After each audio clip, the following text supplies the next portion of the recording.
तो एक जैन आचार्य ने मुझे चुनौती दिया है कि मैं वेदों में से साबित करूं कि प्राचीन यज्ञ परंपरा पूर्णतः शाकाहारी था।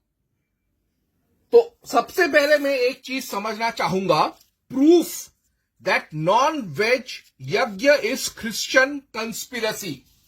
सर्वप्रथम मैं जो चीज समझने का प्रयत्न करूंगा वो ये है कि जो लोग कहते हैं कि वेदों में खून खराबा, यज्ञों में खास तौर से खून खराबा था, यह दरअसल ईसाई मिशनरियों का जानबूझकर किया गया एक षड्यंत्र है, जिसके अंतर्गत उन लोगों ने वेदों का गलत व्याख्या किया अंग्रेजी और विदेशी भाषाओं में, ताकि वेदों का नाम खराब किया जा सके।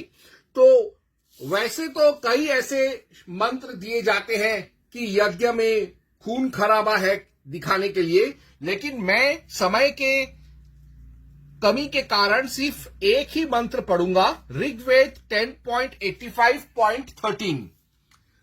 अब दरअसल ऋग्वेद 10.85.13 जो है ये बहुत ही कंट्रोवर्शियल मंत्र है।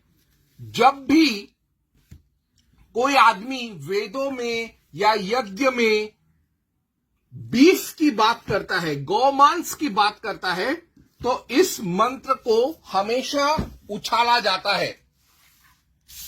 अब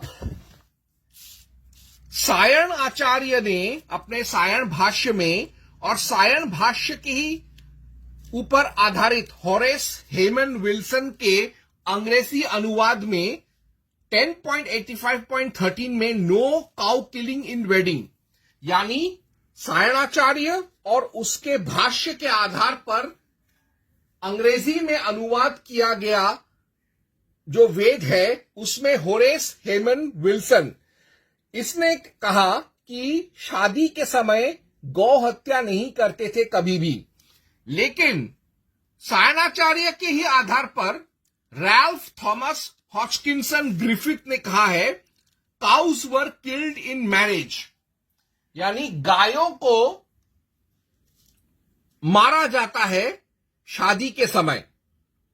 तो मैं प्रमाणित बता रहा हूं, और फिर आर्य समाज के स्वामी दयानंद सरस्वती ने विथ स्वर्स अनदर मीनिंग दिया है। जब वो स्वरों के साथ पढ़ते हैं तो उसका अर्थ थोड़ा सा बदल जाता है। तो मैं अभी उसी को मैं एक बार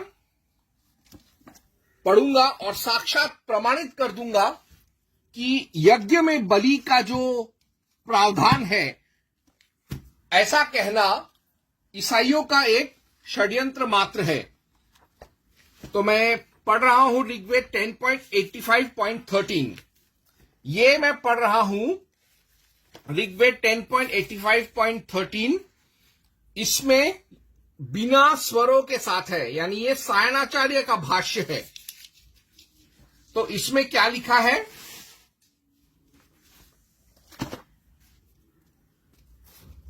सूर्याय वहतु प्रागात् सविता यम वासृजत अघासु हन्यन्ते गावोर्जन्यो पर्यहते। सूर्य ने पुत्री के निमित्त जो धन संचय किया था उसे पुत्री के पतिग्रह में गमन काल से पूर्व ही भेज दिया गया। मघा नक्षत्र में विदाई के समय अनेक गौओं को हाँका गया तथा अर्जुनी में सूर्या को पति के गृह में भेजा गया। यहां पर एक शब्द आता है हन्यन्ते। हन्यन्ते अर्थात मारना। इसी का अर्थ लेकर रैल्फ टी ग्रिफिथ ने फायदा उठाकर लिख दिया कि इस मंत्र में शादी के समय गौ हत्या का प्रावधान है। अब H.H. विल्सन, ये H.H. विल्सन का सायन भाष्य पर आधारित अंग्रेजी में ऋग्वेद का अनुवाद है। ये था सायन भाष्य का हिंदी अनुवाद। इसमें तो गौ हत्या है ही नहीं। अब H.H. विल्सन क्या कहता है?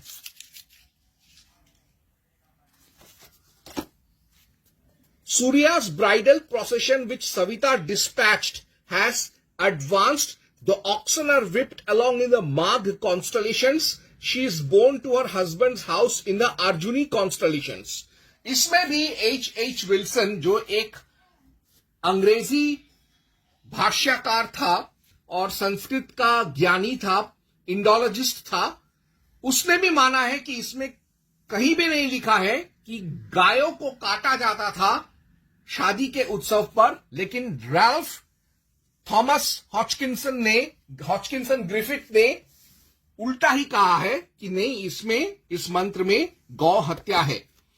अब इसी मंत्र को मैं आर्य समाज के स्वामी दयानंद सरस्वती के द्वारा स्वरों के साथ अर्थ को मैं एक बार देख लेता हूं।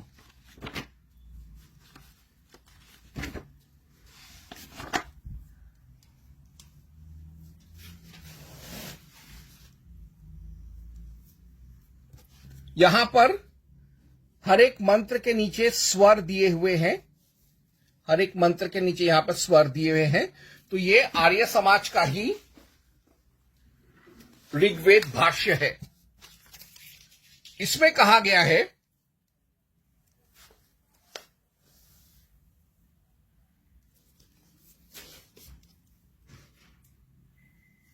ये है वो भाष्य का अर्थ।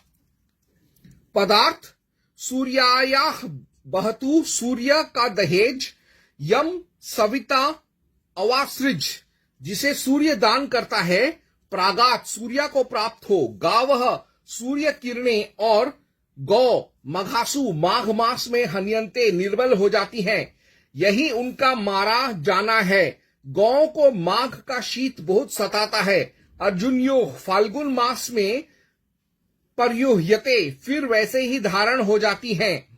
सूर्य किरणें भी चमकने लगती हैं और गौएं भी सुख पाने लगती हैं। भावार्थ, सूर्य का दहेज रूप में किरण रूपी गौएं जो मिली हैं वे मघा नक्षत्र में के सूर्य में दुर्बल हो जाती हैं, फाल्गुन नक्षत्र के सूर्य में फिर ठीक होने लगती हैं। तो यहां पर अगर सायण भाष्य को पकड़े तो इसमें लिखा है कि जो लड़की है, नवविवाहित वधू है सूर्या, वो अपने पति के घर फला फला नक्षत्र में जाती है सारे गाय बैल भैंस को दहेज के रूप में ले जाकर। और अगर हम आर्य समाज का अगर अर्थ पकड़े स्वरों के साथ, तो इसमें पर्यावरण पर, जानवरों पर, पशुपालन पर और खास तौर से गायों पर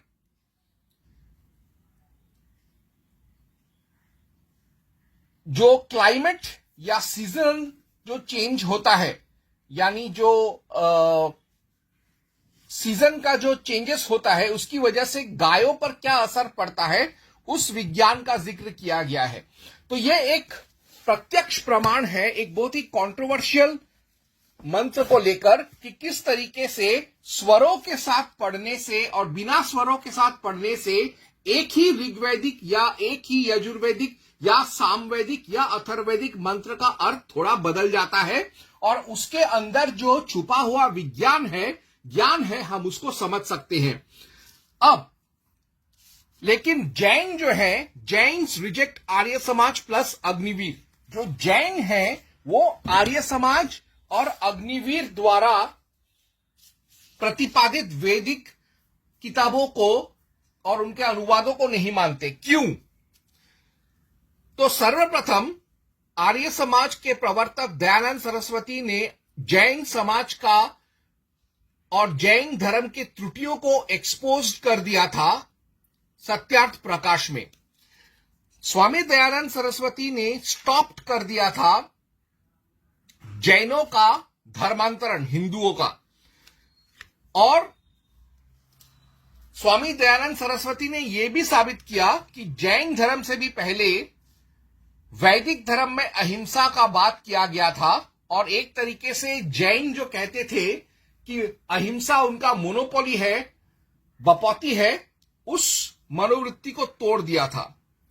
और आज के मॉडर्न युग में मिलेनियल से लेके जेनजी से लेके जेन बीटा को इंटरनेट के जरिए वैदिक स्वरों के साथ वेदों का पठन पाठन करा रहा है अग्निवीर, और स्वामी दयानंद सरस्वती का ही मिशन को आगे बढ़ा रहा है। इसीलिए जो जैन है वो आर्य समाज, स्वामी दयानंद सरस्वती और अग्निवीर के वेदों के व्याख्यानों को रिजेक्ट करते हैं डर के मारे।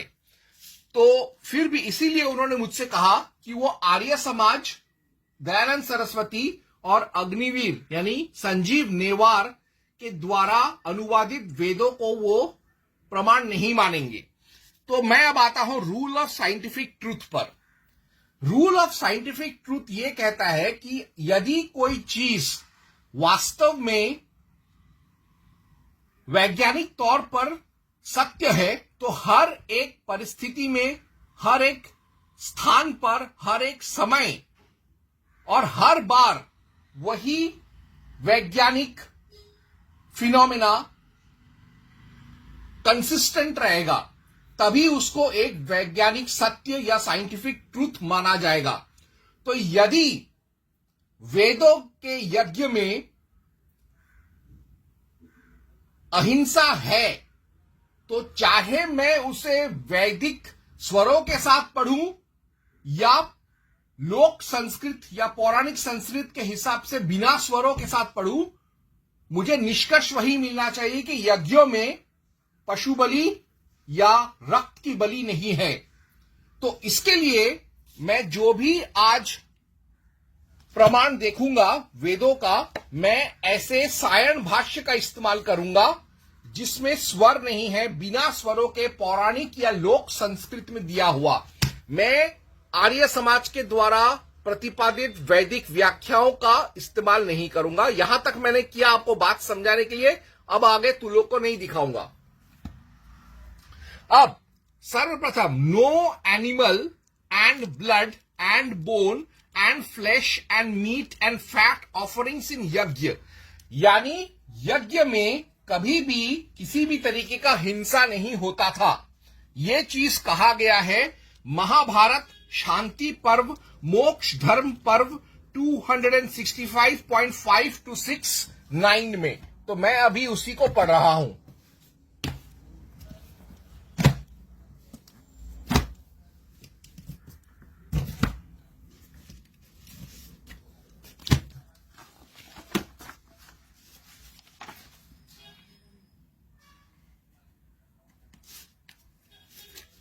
मैं पढ़ रहा हूं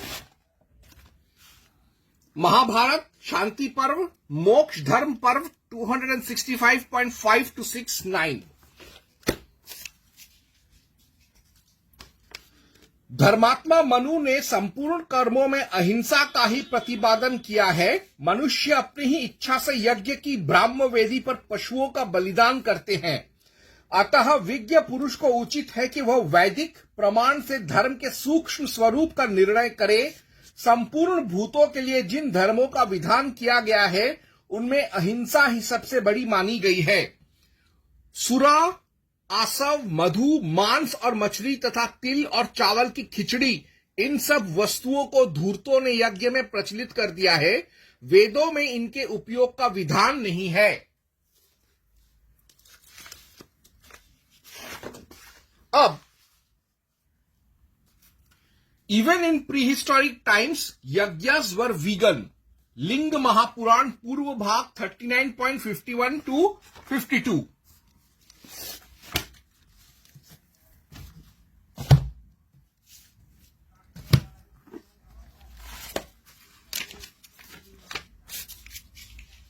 तो मैं पढ़ रहा हूं लिंग महापुराण पूर्व भाग 39.51 to 52।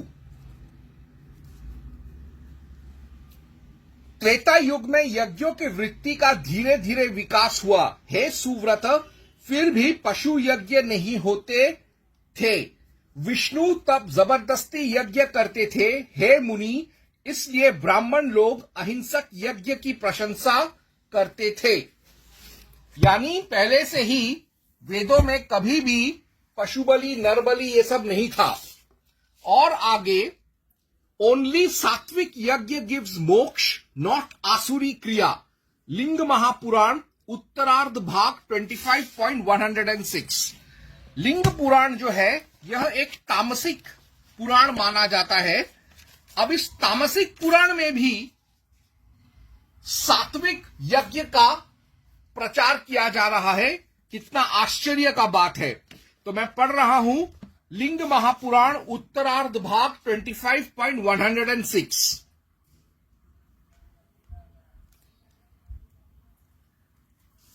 श्लोक कुछ ऐसे है। नरकं चैव चाप्नोति यस्य कस्यापि कर्मणः अहिंसकं चरेद्धोमं साधको मुक्ति कांक्षकः।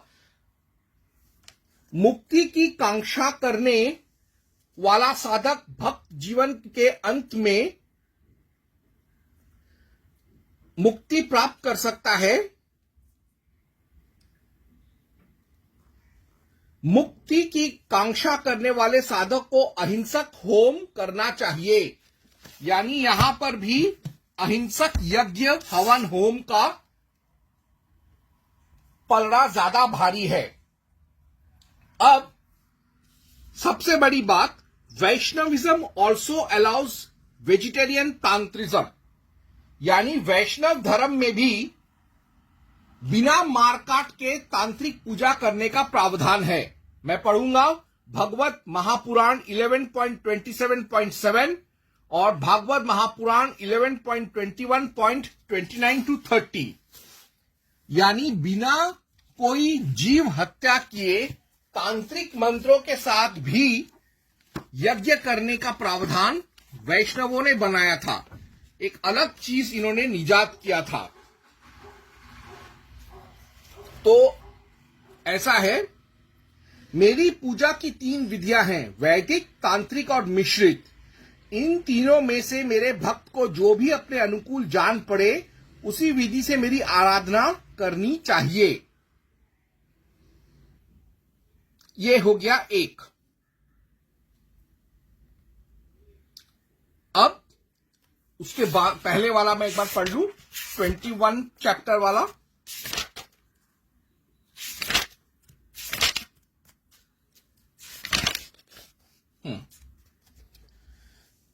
यदि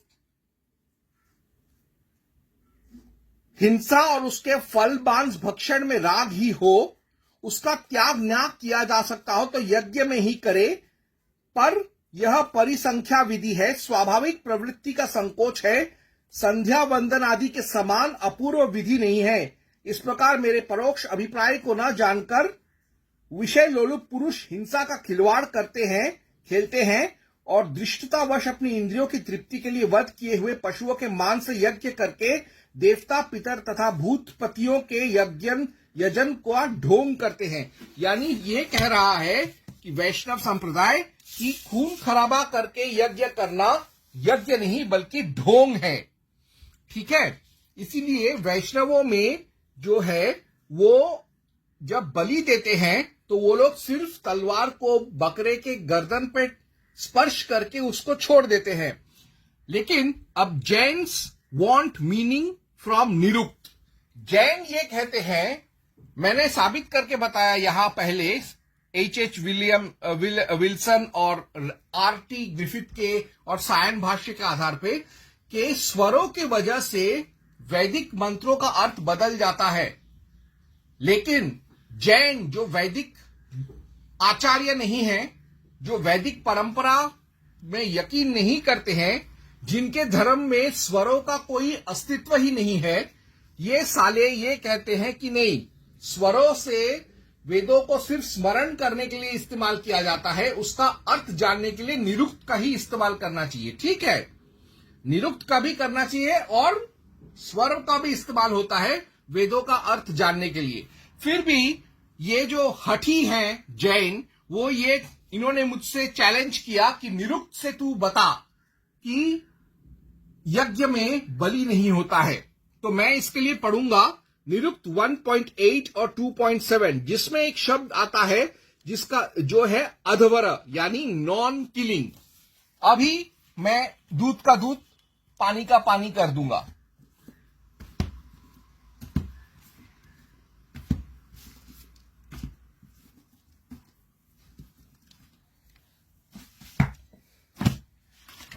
तो निरुक्त 1.8 और 2.7 में एक शब्द आता है न अध्वर। निघंटु में पठित ध्रुव धातु हिंसार्थक है। ध्रुव धातु से धन प्रत्यय लगकर ध्वर निष्पन्न होता है। ध्वर से नन्न समास होकर अध्वर शब्द सिद्ध होता है, जिसका अर्थ है हिंसा विहीन। यज्ञवाचक अध्वर शब्द से स्पष्ट होता है कि यज्ञ में हिंसा नहीं होती। यानी यज्ञों को का एक और समानार्थक शब्द है अध्वर, और यज्ञों का एक विशेषण भी है अध्वर, और अध्वर का अर्थ होता है हिंसा ना करना। और इसीलिए यास्काचार्य निघंटु में खुद कहता है कि यज्ञ में कभी मारपीट या हिंसा या बलि वगैरह नहीं होता। लेकिन जैन जो है वो लोग अंग्रेजों की हमेशा चाटते रहते हैं। तो अब वो ये कहेंगे कि ये किसी विदेशी लेखक का अनुवाद बता। तो मैं अंग्रेजी में जो लिखा गया है लक्ष्मण स्वरूप का Nighantu and Nirukta of Shri Yaskacharya, उसका भी मैं हवाला एक बार दे ही देता हूं।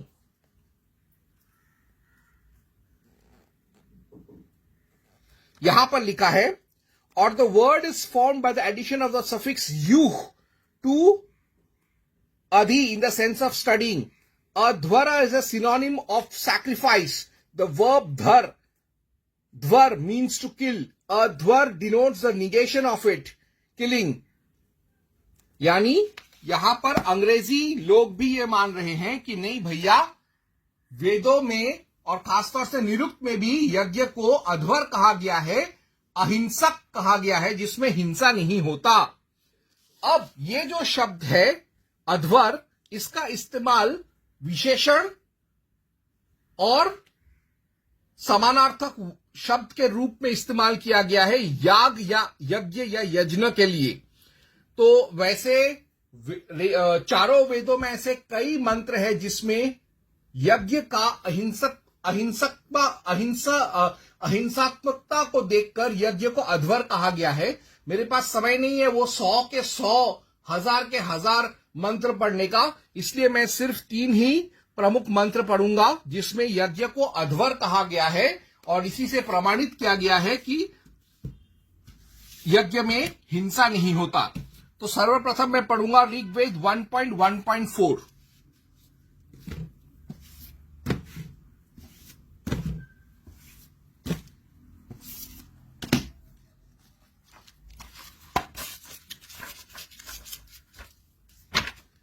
अग्नेयं यज्ञमध्वरं विश्वतः परिभूरसि स इत देवेषु गच्छति।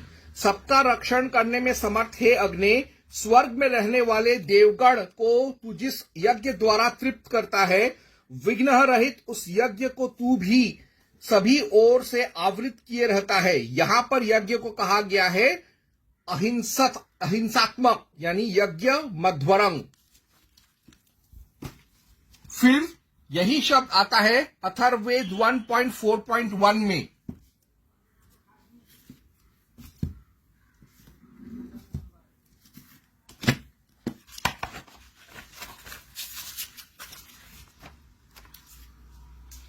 मैं पढ़ रहा हूं अथर्ववेद 1.4.1। यज्ञ के निमित्त मधु शहद के साथ दुग्ध को मिलाने वाली माताओं, पूजनीय माता और पूजनीय बहनों का हितकारी यज्ञ करता यज्ञ स्थल पर गमन करता है।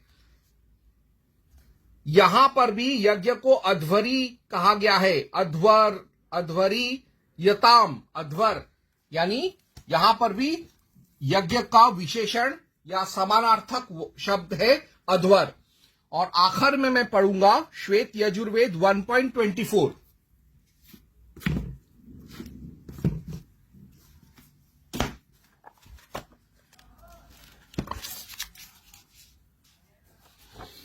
अश्विनी कुमारों की भुजाओं से, पूषा देव के हाथों से और सविता देव की प्रेरणा से हम खुरपा कुदाल को ग्रहण करते हैं।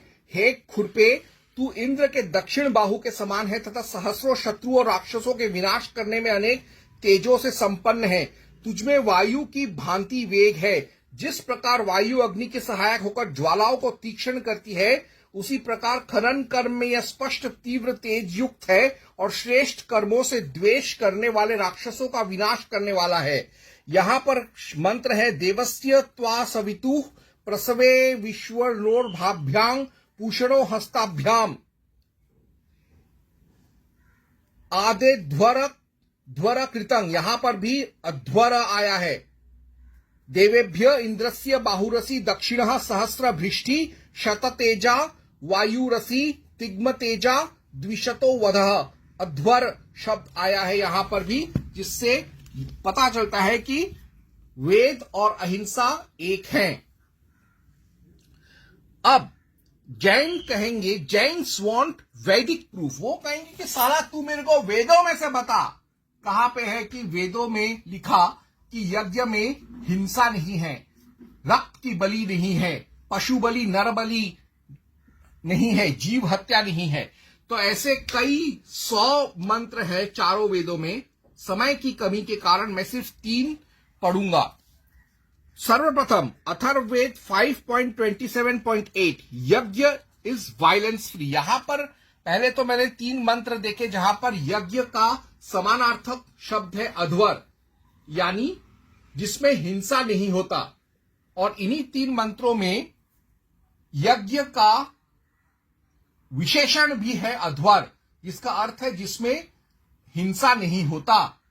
लेकिन क्या ऐसे मंत्र है जिसमें स्वयं वेद कहता है कि यज्ञों में जीव हत्या नहीं होता है? तो मैं कुछ एक पढ़ रहा हूं। तो मैं सर्वप्रथम पढ़ूंगा अथर्ववेद 5.27.8 यज्ञ इज वायलेंस फ्री।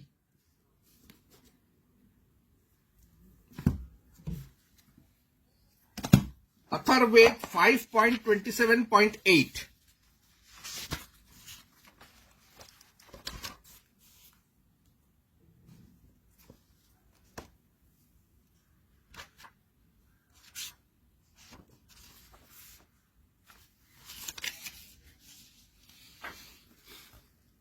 अग्नि के विस्तृत धामों से अवतरित होने वाली गतिशील साथ रहने वाली प्रातः, संध्या एवं रात्रि हमारे इस हिंसा रहित यज्ञ प्रयोग की रक्षा करें।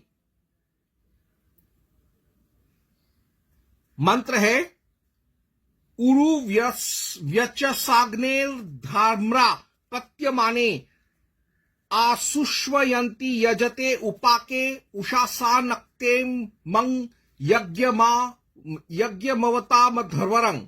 यहां पर फिर से अध्वरंग शब्द आया है, लेकिन खास तौर पर सीधा सीधा कहा गया है कि हिंसा रहित यज्ञ प्रयोग।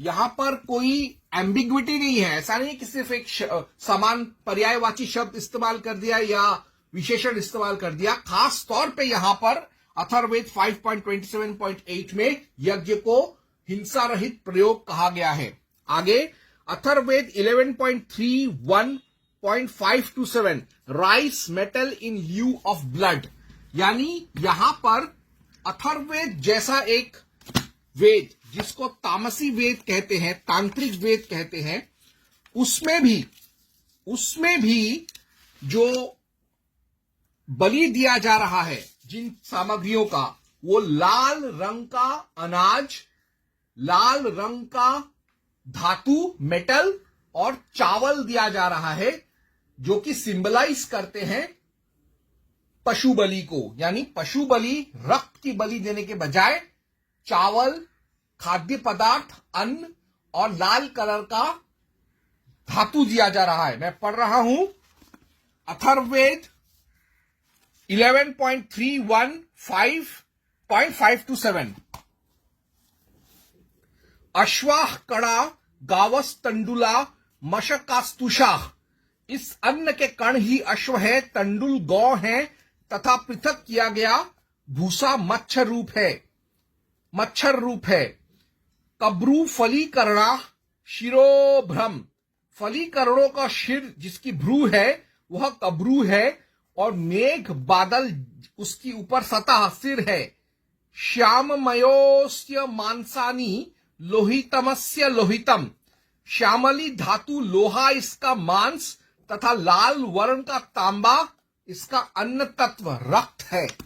यानी रक्त की बलि देने के बजाय लाल कलर का खाद्य पदार्थ, चावल, अन्न और लाल कलर का धातु, तांबा इत्यादि दिया जा रहा है। जैसे आज भी रामकृष्ण मिशन में बलि देने की बजाय काली पूजा के समय लाल कलर का फल, लाल कलर का फूल, लाल कलर का मिठाई दिया जाता है। अब अथर्ववेद 10.1.29 किलिंग इन यज्ञ इज सिन।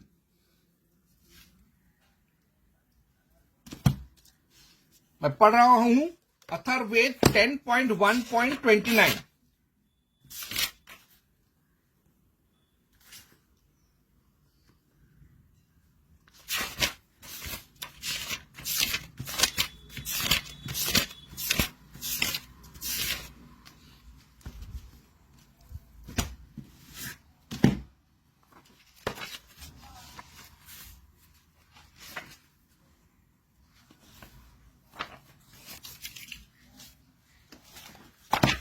मंत्र कुछ ऐसे हैं।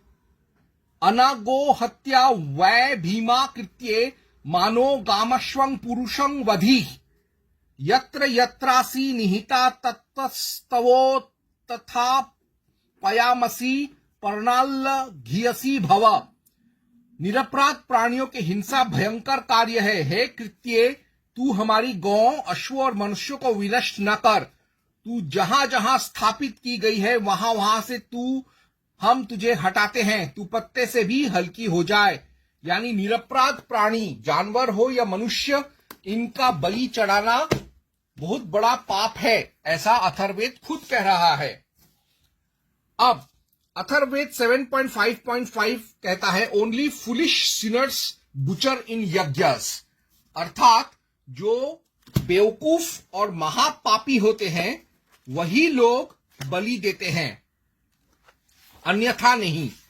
तो अब उसको भी एक बार जांचाई कर लेना बहुत जरूरी है। तो मैं पढ़ रहा हूं अथर्ववेद 7.5.5 मुग्धा देवा उत शुना यजंतोत गौरंगे पुरुधाय जंत य इमं यज्ञं मनसा चिकेत चरणो वोचस्तमिहे ब्रवः। मूर्खतापूर्ण तथा निंदनीय कार्य करने वाला विवेक रहित याचक श्वान और गौ आदि पशुओं के अवयवों द्वारा यजन पूजन करता है, किंतु जो मन के द्वारा यज्ञ की महान प्रक्रिया को जानते हैं वो ज्ञानी पुरुष ही परमेश्वर के वास्तविक स्वरूप को पहचानने की क्षमता रखते हैं। आगे भी मैंने एक बार यहां पढ़ा था, लिंग पुराण कह रहा था कि सात्विक और अहिंसात्मक यज्ञ से ही मोक्ष मिलता है। इसका जो इस वचन का या इस सोच का जो मूल आधार है वो अथर्ववेद 7.5.5 में ही है। तो अब ये जैन जो है वो सवाल कर रहे हैं, हाउ बलि प्रथा स्टार्टेड। यदि वेदों में बलि नहीं है, यज्ञ में बलि नहीं था, तो फिर बलि प्रथा शुरू हुआ कैसे? बहुत सरल सा जवाब है, इवन इन वैदिक युग sinners were there who misused yajna. Atharvaveda 7.5.5। अब ये अथर्ववेद 7.5.5 क्या कह रहा है? मूर्खतापूर्ण तथा निंदनीय कार्य करने वाले विवेक रहित याचक श्वान और गौ आदि पशुओं के अवयवों द्वारा यजन पूजन करता है, किंतु जो मन के द्वारा यज्ञ की महान प्रक्रिया को जानते हैं, वो ज्ञानी पुरुष ही परमेश्वर के वास्तविक स्वरूप को पहचानने की क्षमता रखते हैं। यानी वैदिक युग में भी ऐसे तामसी, राक्षसी, आसुरी, दैत्य, दस्यु किस्म के लोग थे, जो लोग अभिचार कर्म करने के लिए, सुपरनैचुरल पावर्स पाने के लिए, दूसरों का बुरा करने के लिए यज्ञ का दुरुपयोग करते थे और उसमें पशु बलि, नर बलि देते थे। गाय, भैंस, बछड़ा, इंसान, छोटी बच्ची, भ्रूण, तरह तरह के ग्रामीण पशु, तरह तरह के जंगली पशु और कौवा इत्यादि को मारकर, हिरण इत्यादि को मारकर, घोड़ा इत्यादि को मारकर हवन करते थे। तो इन लोगों के पास काफी तामसिक, आसुरी और रूहानी ताकत आ जाता था, जिसका ये लोग दुरुपयोग करते थे। Hence to counter them warriors asked to do balis. इसीलिए इन लोगों से, इन पापियों से लड़ने के लिए क्षत्रियों को कहा गया, राजन्यों, सैनिकों और योद्धाओं को कहा गया कि तुम बलि शुरू करो। इसका प्रमाण मिलता है देवी महापुराण 3.30.18-24 और 3.26.32 में। तो मैं अभी उसी को पढ़ूंगा।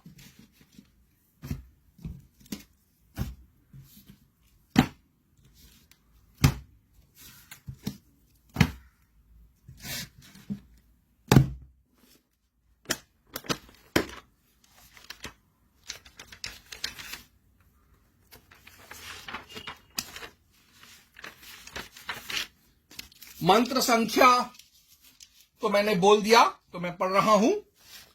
और जो मांसाशी हैं, उनको इसी अवसर में पशु हिंसन करना चाहिए, अन्यत्र नहीं। महिष, बकरे, वराह, इनका बलिदान विशेष कहा है। यह मांस की विधि क्षत्रिय के निमित्त ही है, अन्यत्र नहीं।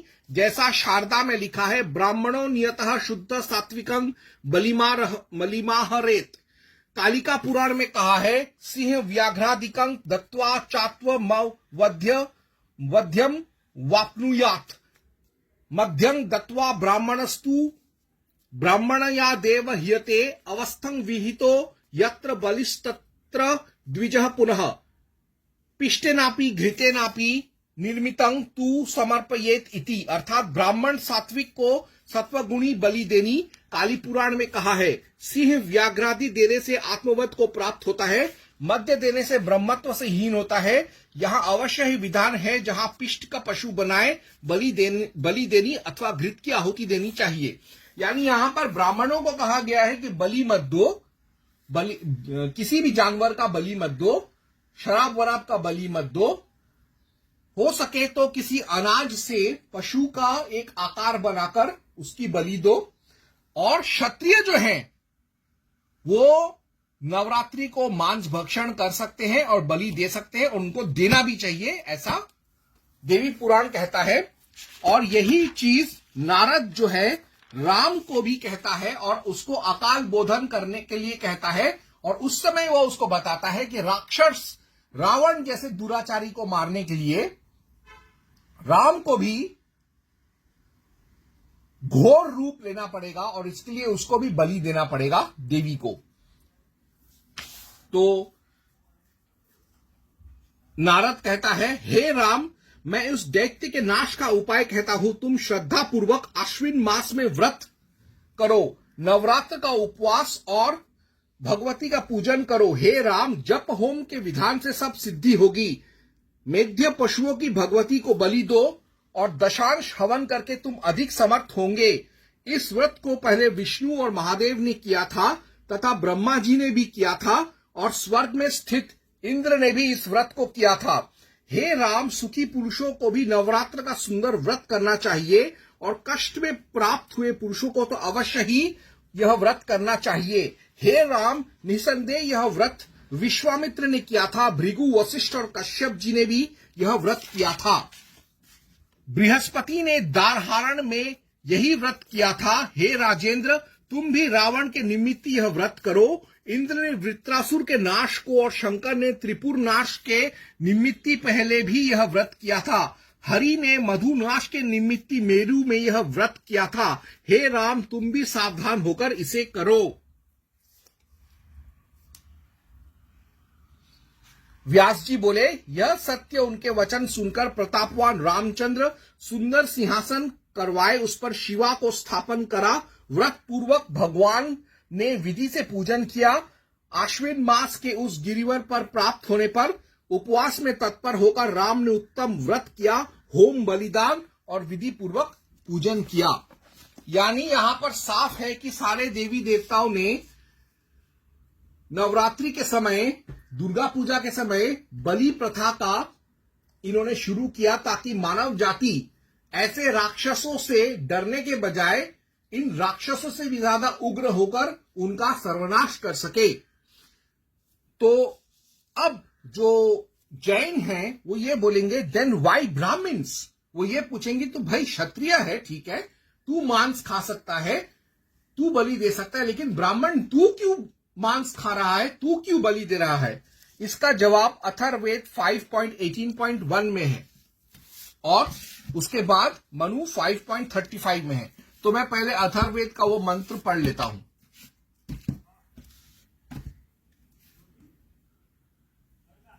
अथर्ववेद 5.18.1।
ये दरअसल अथर्ववेद 5.18.1 नहीं 5.18.9 है, मेरी गलती है। तो मंत्र कुछ ऐसे है, तीक्ष्ण, अथर्ववेद 5.18.9, तीक्ष्ण बाणों तथा अस्त्रों से युक्त ब्राह्मण तप और आवेश के साथ पीछा करके जिन बाणों को छोड़ता है वो निरर्थक नहीं होते, बल्कि दूर से ही शत्रु को बींध देते हैं। यानी क्षत्रियों की तरह ब्राह्मणों को भी अधिकार है शस्त्र धारण करने का और धर्म युद्ध करने का। इसीलिए मनु 5.35 कहता है,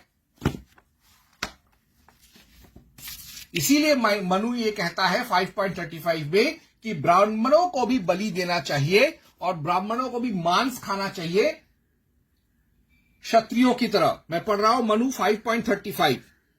जो मनुष्य ब्राह्मण श्राद्ध और मधु पर्क में नियुक्त हुआ मांस नहीं खाता है वह मनुष्य मरकर 21 जन्म तक पशु होता है। इसीलिए मनु ने कहा है कि जो ब्राह्मण को किसी यज्ञ में पूजा पाठ करने के लिए बुलाया गया है या अगर वो वहां पर मूकदर्शी बनकर भी गया है, तो अगर वो वहां पर कहता है कि नहीं मैं मीट नहीं खाऊंगा तो उस पर पाप लगेगा।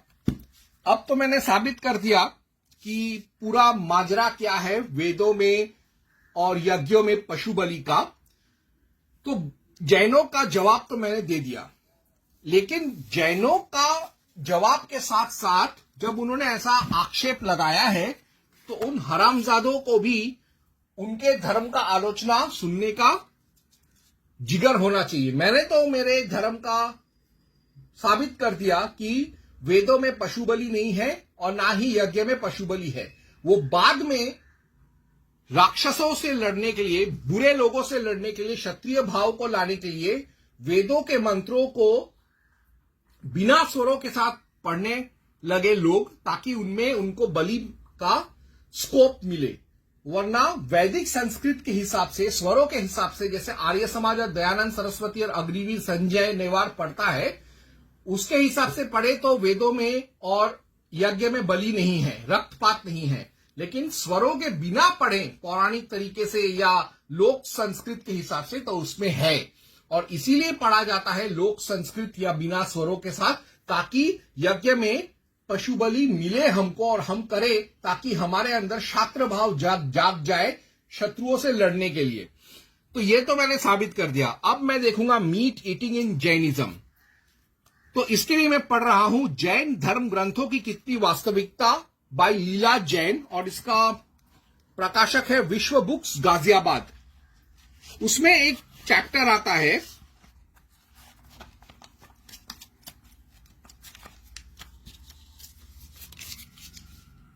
शास्त्रों की दुहाई कितनी उचित कितनी अनुचित। जैन शाकाहार का पर्याय माने जाते हैं, लेकिन यह सच जानकर वे कदाचित बिचक जाते हैं कि इनके आस्था के केंद्र आगम शास्त्र में मांस आदि कई रोगों के लिए जहां अचूक दवा है, वही ज्ञान आदि में भी उपयोगी है। एवं मांस सूत्रमपि नेयम अस्य चोपादानं क्वचिल्लुताद्यु पशमनार्थ सद्वैद्योपदेशतो बाह्य परिभोगेन स्वेदादिना ज्ञानाद्युपाकरकत्वात् फलवद दृष्टम भुजिश्चान्न बहि परिभोगार्थो नाभ्यवहार्थो पदाति भोग वदति। आचारांग सूत्र मधुकर मुनि ग्रंथ 1 पृष्ठ 103। वृत्तिकार उक्त श्लोक को मांस सूत्र भी कहते हैं मांस का ग्रहण सभी सद्वैद्य की प्रेरणा से मकड़ी आदि के काटने हर उस असह्य पीड़ा के उपशमनार्थ बाह्य परिभोग में पसीना आदि होने से ज्ञान आदि में उपकारक होने से उपयोगी देखा गया है। यानी जब मन करेगा जैन लोग वेजिटेरियन बन जाएंगे, और जब जान बचाने का मौका आए तो वो नॉनवेज बन जाएंगे। तो फिर हिंदुओं के और जैनों में फर्क क्या रहा? हिंदू लोग भी तो मिडिल पाथ लेते हैं, तो जैन भी वही कर रहे हैं। दूसरी बात, कुछ ऐसे ही वजह आने पर शास्त्रकार कहते हैं किसी रोगी साधु की जब जान पर बनी आई हो, तब मांसाहारियों के घर से आहार लेने पर भी कोई परहेज नहीं होना चाहिए। आमतौर पे जैन जो है अपने सोसाइटीज में हिंदुओं को रहने नहीं देते जो मांस खाते हैं। वो लोग कहते हैं कि हम लोग ऐसे लोगों के घर में भी नहीं खाएंगे जिनके घर में मांस पकता हो। लेकिन उन्हीं के तीर्थंकर जो है ऐसे लोगों के घर से मांस तो नहीं खैर, लेकिन खाना खाने को तैयार हैं जिनके बर्तनों में, जिनके चूल्हे में मांस पका हो। ये प्रमाण से बिक्कू व जावर समाने से जंग पुनः जाड़ेजा मंग संग व मच्छंग व बज्जिजमाणं पेहाय तेल्ल पूयं वा आय साय उवक्ख डिज्जमाणं पेहायणो खद्दं खद्दं उव संकमित्तु ओभासे जाप णाणत्थ गिराय।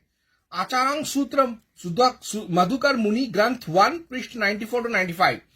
अर्थात गृहस्थ के घर में साधु या साध्वी के प्रवेश करने पर ज्ञात हो जाए कि वहां अपनी किसी अतिथि के लिए मांस या मत्स्य भुना जा रहा है तथा तेल के पुए बनाए जा रहे हैं, इसे देखकर अति शीघ्रता से पास में जाकर याचना न करे। रुग्ण साधु के लिए यह अति आवश्यक हो तो किसी पथ्यानुकूल सात्विक आहार की याचना कर सकता है।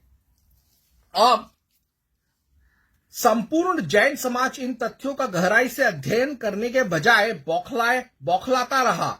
ऐसा नहीं है कि महावीर स्वामी पर मांसाहारी होने का आरोप पहली बार लगा है।